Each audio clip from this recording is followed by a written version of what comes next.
Eskola berri batean. Nik eskola berri batean egongo banitz, Nueva Yorken egongo zen. Handia izango litzateke eta oso polita.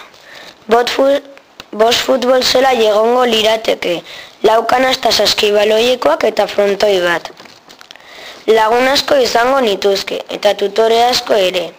Eta nola ez, etxeko lana asko, arroputz bat eta patio ordu gutxi.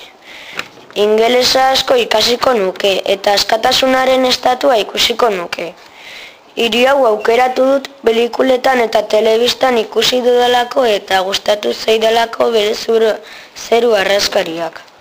Bere jendea ezagutzeko gogo handia dut. Orain historia bat kontatuko dizuet. Egun batean, etxean nengoela erdilo, begiratu nuen erlojua eta 9:04 gutxi ziren. Ez nengo saldu eta arropa jaztera joan nintzen, eta berriro begiratu nuen erlojua. Iaia 9 ziren, azkar jantzi eta etxetik atera nintzen korrika eta presaka.